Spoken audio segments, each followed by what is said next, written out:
Mira a tu alrededor. No hay incienso, no hay vitrales, no hay cánticos en latín, y aún así, la fe está intacta. Porque aunque nos repetimos que vivimos en la era de la razón, de la ciencia, del desencanto moderno, el impulso religioso no desapareció. Solo cambió de vestuario. Hoy ya no nos arrodillamos ante dioses antiguos, pero sí ante ideas intocables, líderes incuestionables y relatos políticos que prometen redención futura. Y lo hacemos con la misma devoción emocional, la misma intolerancia a la herejía y, en muchos casos, la misma furia moral. La pregunta incómoda no es si seguimos siendo religiosos. La pregunta real es, ¿a qué Dios le rezamos ahora? Porque cuando observamos con cuidado el paisaje político contemporáneo, sus símbolos, sus rituales, su lenguaje absolutista, aparece una sospecha inquietante. ¿La política moderna no eliminó la religión, la absorbió? Y aquí conviene detenerse un segundo.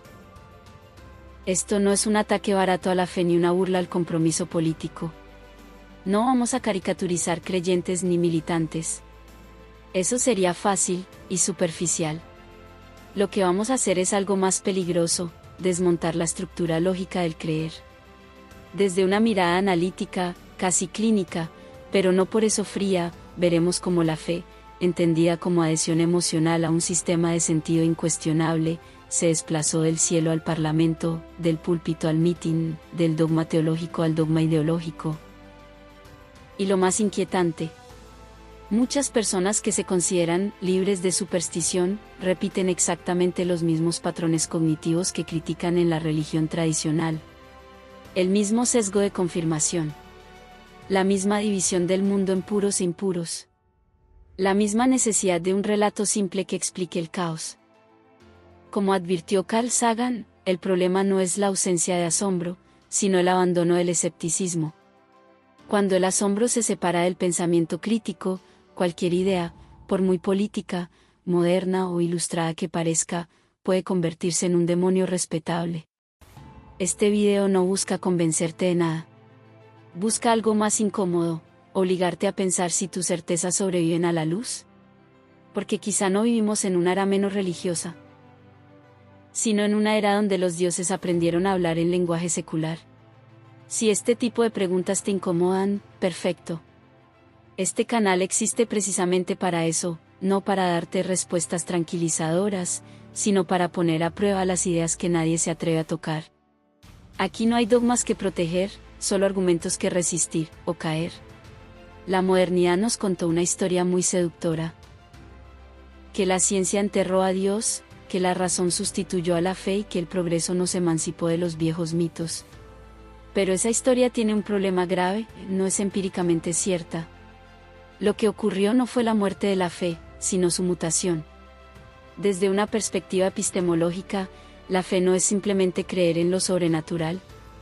La fe es algo más básico y más peligroso. Es la adhesión emocional a una idea que deja de someterse a revisión. Y ahí está el punto clave. Cuando una creencia deja de ser falsevel, deja de ser una hipótesis, y se convierte en dogma. No importa si habla de dioses, naciones, mercados o revoluciones. Aquí entra un concepto incómodo para muchos, dogmatismo secular. La idea de que es posible rechazar la religión tradicional y, aún así, comportarse de manera profundamente religiosa frente a una ideología política. No se reza, pero se milita. No se confiesa, pero se declara lealtad. No hay pecado, pero sí traición. Richard Dawkins ofrece una herramienta clave para entender este fenómeno, el meme. Las ideas, como los genes, compiten por sobrevivir. No triunfan las más verdaderas, sino las más replicables. Y las ideas políticas con estructura religiosa son extraordinariamente replicables porque simplifican la realidad, ofrecen identidad, prometen sentido y señalan enemigos claros. Desde este punto de vista, muchas ideologías políticas funcionan como ecosistemas meméticos cerrados. Cuestionarlas desde dentro no es un ejercicio intelectual, es una forma de herejía. Aquí ocurre algo fascinante y alarmante. La persona no tiene una idea, la idea lo tiene a él. La creencia deja de ser una herramienta cognitiva y se convierte en identidad personal. Criticarla ya no es debatir, es atacar al yo. Este es el mismo mecanismo psicológico que sostuvo durante siglos a las religiones más rígidas.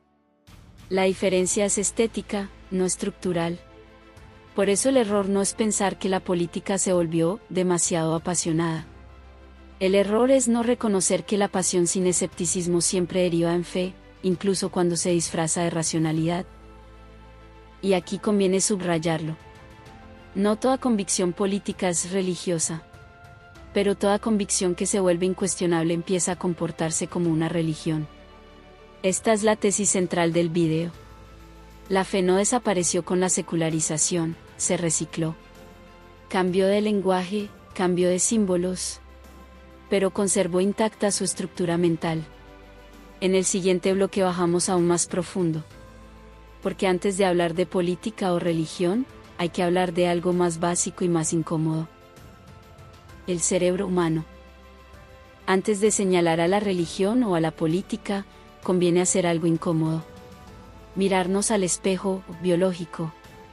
Porque el principal problema no son los dogmas externos, sino el hecho de que el cerebro humano no está diseñado para buscar la verdad, sino para sobrevivir.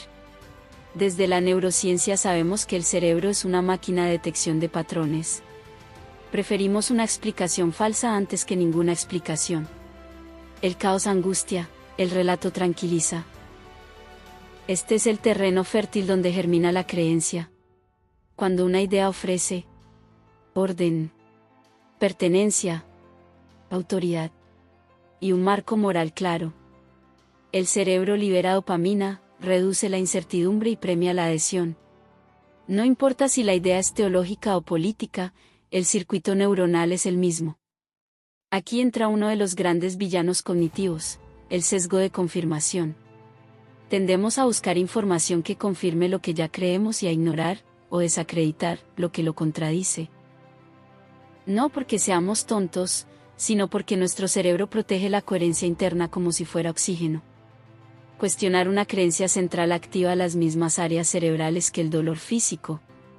Literalmente, duele pensar cuando pensar amenaza la identidad. Por eso Carl Sagan insistía en algo crucial. El problema no es el asombro. El problema es el asombro sin escepticismo. En El mundo y sus demonios, Sagan defendía una postura casi poética pero profundamente científica. Podemos maravillarnos ante el universo sin renunciar al pensamiento crítico. Cuando renunciamos a él, el asombro se degrada en superstición o en fanatismo ideológico. Aquí aparece otro elemento clave, la autoridad. Desde una perspectiva evolutiva, confiar en figuras de autoridad aumentó nuestras probabilidades de sobrevivir. El problema es que ese mismo mecanismo hoy nos vuelve vulnerables a líderes carismáticos, discursos simples y promesas absolutas. No seguimos ideas. Seguimos personas que encarnan ideas. Y cuando una comunidad comparte una creencia, el costo de dudar se vuelve social. Dudar ya no es pensar distinto, es arriesgar la pertenencia. Así, la creencia deja de ser un acto individual y se convierte en un contrato tribal.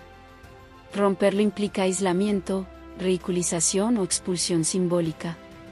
Esto explica por qué tanto en religiones como en movimientos políticos, la duda se castiga, la crítica se patologiza y la disidencia se moraliza.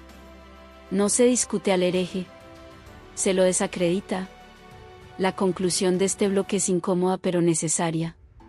No somos tan racionales como nos gusta creer, y eso nos hace peligrosamente proclives a cualquier sistema que ofrezca certezas totales. La fe, entonces, no es un error del pasado. Es una tentación permanente inscrita en nuestra biología. Y ahora que entendemos por qué creemos, toca algo aún más delicado. Ver cómo esas creencias se institucionalizan, se codifican y se vuelven sagradas. Si quieres entender una religión o una ideología, no mires primero lo que dice. Mira lo que hace. Porque el poder no se sostiene solo con argumentos. Se sostiene con rituales. Y aquí la comparación se vuelve incómodamente evidente. Observa una misa solemne y luego observa un mitin político masivo. Cambia el decorado, pero el guión es inquietantemente similar. Un espacio cuidadosamente diseñado. Símbolos elevados a lo sagrado, cruces, banderas, colores. Cánticos repetitivos que no buscan informar, sino sincronizar emociones.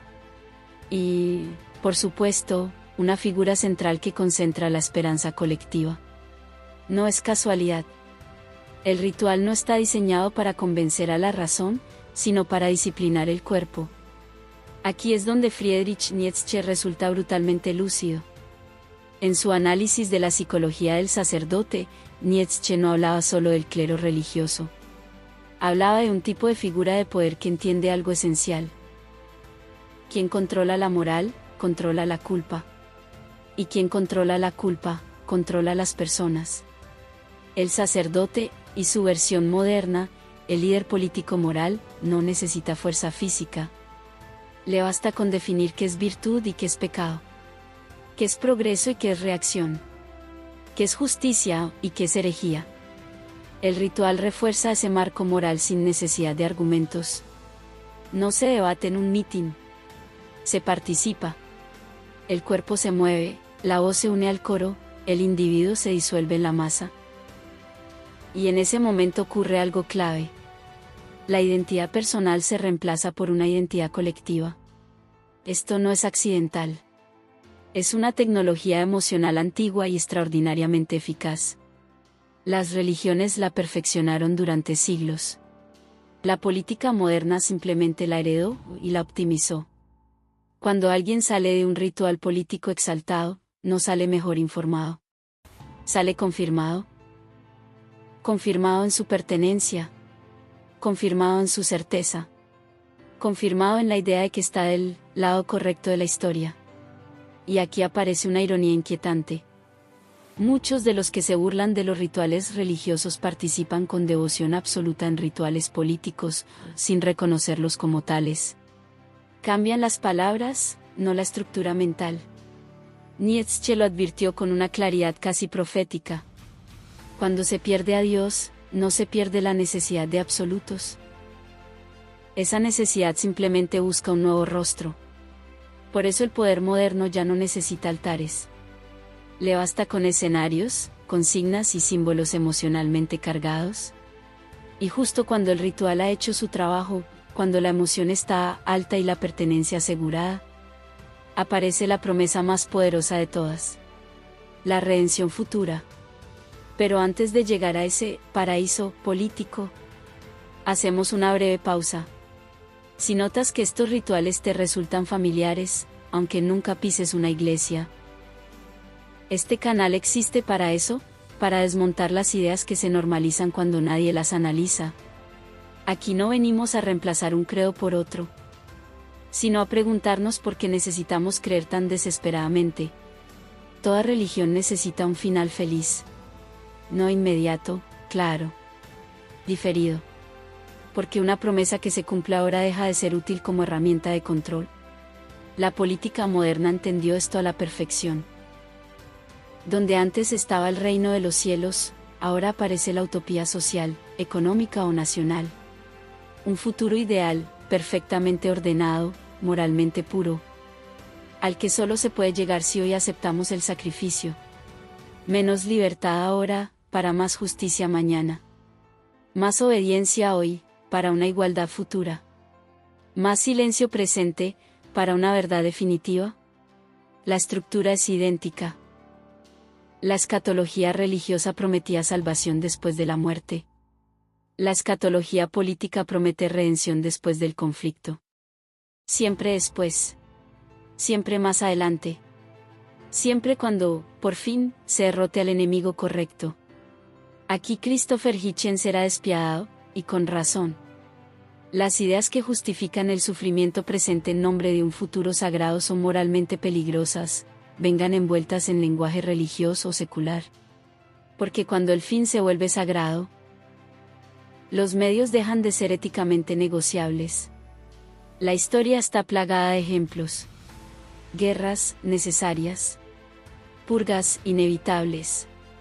censuras, temporales, víctimas, colaterales. Todo aceptable, porque el paraíso está cerca. Siempre cerca. Nunca llega. Este tipo de pensamiento produce una inversión moral muy concreta. El dolor ya no es un problema, es una prueba de fe. Quien sufre hoy lo hace, por una causa mayor. Quien duda, estorba el advenimiento del futuro prometido. Quien critica, retrasa la salvación colectiva. Exactamente el mismo razonamiento que sostuvo cruzadas, inquisiciones y guerras santas. Solo que ahora el lenguaje es técnico, político, racional. Y aquí aparece una trampa psicológica brutal.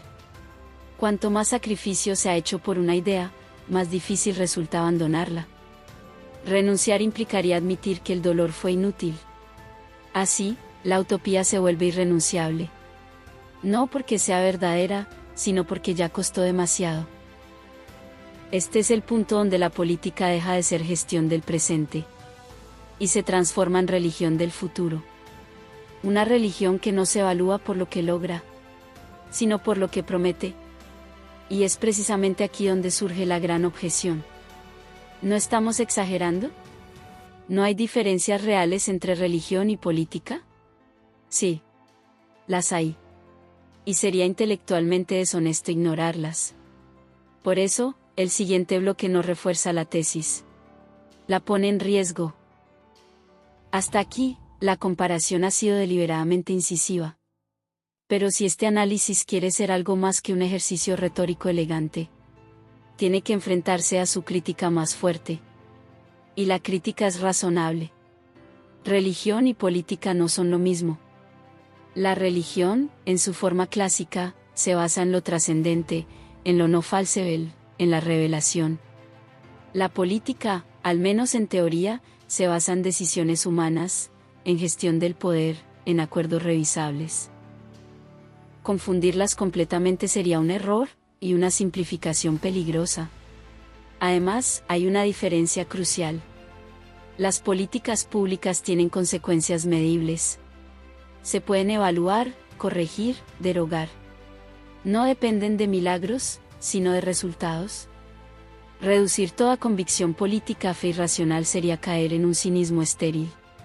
Sería negar la posibilidad misma de una ética pública o de una acción colectiva informada.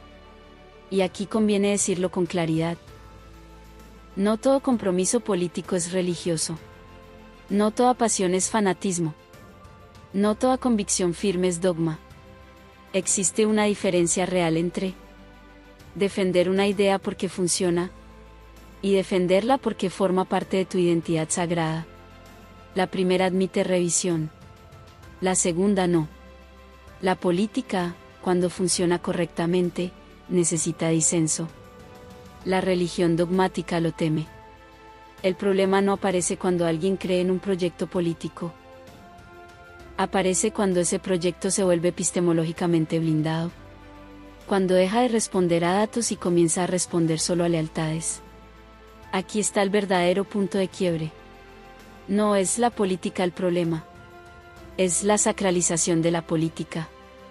Cuando una ideología se presenta como moralmente infalible, históricamente inevitable y éticamente superior por definición, ha cruzado la frontera. Ya no compite en el terreno de las ideas, exige fe.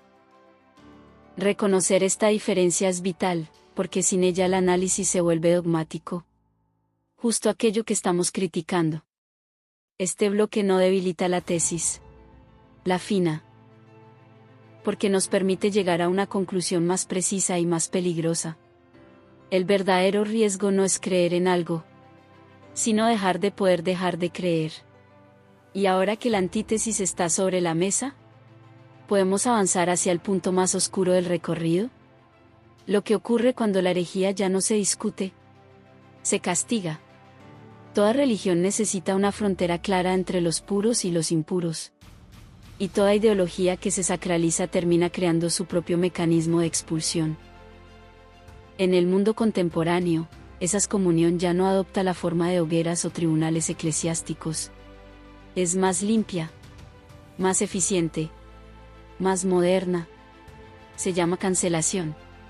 No se busca refutar al hereje. Se busca deslegitimarlo moralmente. Reducirlo a una etiqueta.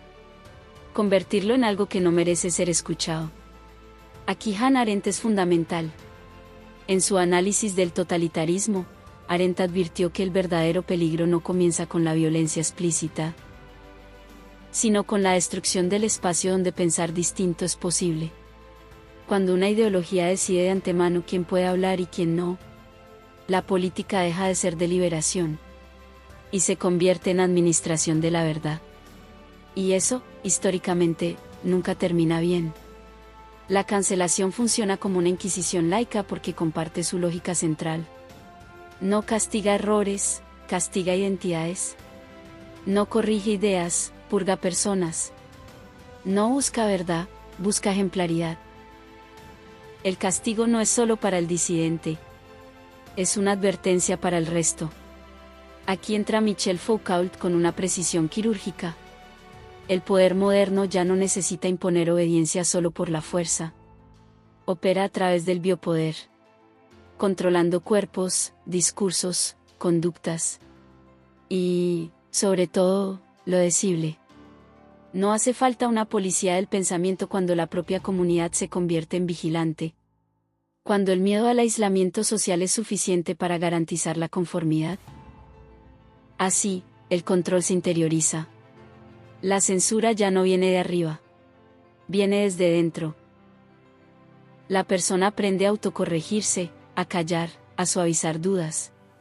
No por convicción, sino por supervivencia simbólica.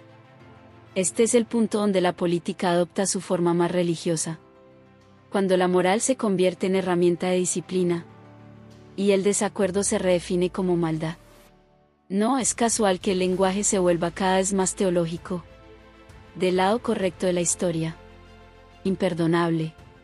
Inaceptable. No negociable. Palabras absolutas. Palabras finales. Y aquí aparece la paradoja final de este bloque. En nombre de la justicia, se anula el pensamiento. En nombre del bien, se legitima la exclusión. En nombre de la razón, se instaura el dogma. Este no es un problema de una ideología concreta. Es un riesgo estructural de cualquier sistema que se sacraliza. Y llegados a este punto, la pregunta ya no es si religión y política pueden parecerse.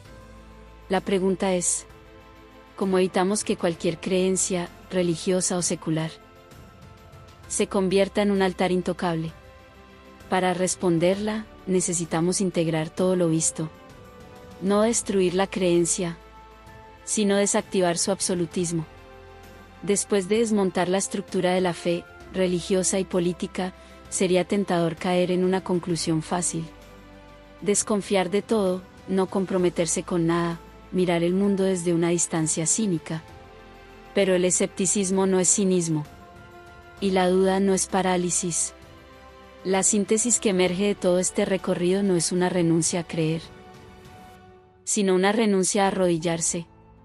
Creer, en un sentido maduro, no significa blindar una idea. Significa mantenerla abierta a revisión. Usarla como herramienta, no como identidad. Aquí es donde el escepticismo se vuelve una ética, no una pose intelectual. Una ética que reconoce tres principios fundamentales. Primero, ninguna idea, por noble que parezca, está por encima de la crítica. Ni las religiosas, ni las políticas, ni siquiera las que creemos necesarias para el bien común. Segundo, la identidad no debe fusionarse con la creencia. Cuando una idea se convierte en «quién soy», deja de poder ser evaluada. Y cuando deja de poder ser evaluada, deja de ser útil. Tercero, el desacuerdo no es una amenaza moral, sino una condición del pensamiento vivo. Aquí volvemos a Carl Sagan, pero desde otro ángulo. El escepticismo auténtico no destruye el asombro, lo protege. Impide que se degrade en fanatismo, incluso cuando se presenta con ropaje secular. Esta postura no promete redención. No ofrece paraísos futuros. No garantiza estar del lado correcto de la historia. Y precisamente por eso es éticamente superior. Porque devuelve la responsabilidad al individuo. Ya no hay dioses a quienes obedecer ciegamente, ni ideologías que carguen con la culpa por nosotros. Solo decisiones humanas, con consecuencias humanas. Creer sin arrodillarse implica aceptar la incomodidad permanente de pensar. Aceptar que ninguna respuesta es definitiva. Aceptar que la duda no es un defecto, sino una disciplina. No se trata de destruir los sistemas de creencias. Se trata de impedir que se conviertan en templos. Y con eso, queda solo un paso. Cerrar este recorrido con una pregunta que no busca respuesta inmediata, sino algo más inquietante. Si algo deja claro este recorrido es que el problema nunca fue Dios, ni la política, ni siquiera la fe. El problema es la necesidad de certezas absolutas en un mundo que no las ofrece. Cuando una idea se vuelve sagrada, deja de servirnos. Cuando una causa se vuelve intocable, deja de ser ética. Y cuando el pensamiento se subordina a la pertenencia, la libertad se convierte en una palabra decorativa. No necesitamos menos compromiso. Necesitamos compromisos que puedan ser cuestionados. Una ética sin altares no es una ética débil. Es una ética adulta. La ciencia no avanza porque tenga dogmas. Avanza porque los destruye cuando dejan de funcionar. Y una sociedad que aspire a algo parecido debería aprender de eso. No se trata de reemplazar una fe por otra, ni de fundar una nueva ortodoxia escéptica, eso sería una contradicción grotesca. Se trata de mantener viva la única actitud que hace posible la convivencia plural. La duda honesta. Porque cuando dejamos de arrodillarnos ante las ideas, empezamos, por fin, a usarlas. Aquí no venimos a decirte qué pensar. Venimos a recordarte cuando dejaste de hacerlo. Este canal no es un refugio de certezas. Es un lugar de fricción. Porque las ideas que no toleran preguntas no merecen ser defendidas. Si algo de lo que escuchaste hoy te incomodó, no lo compartas. Ponlo a prueba. Y si alguna vez sientes la tentación de cambiar un Dios por otro, una fe por una ideología, una obediencia por otra, detente. Pensar es incómodo. Pero no pensar siempre es peligroso. Esto fue el Club del Escepticismo, donde ninguna idea es sagrada y ninguna duda es pecado.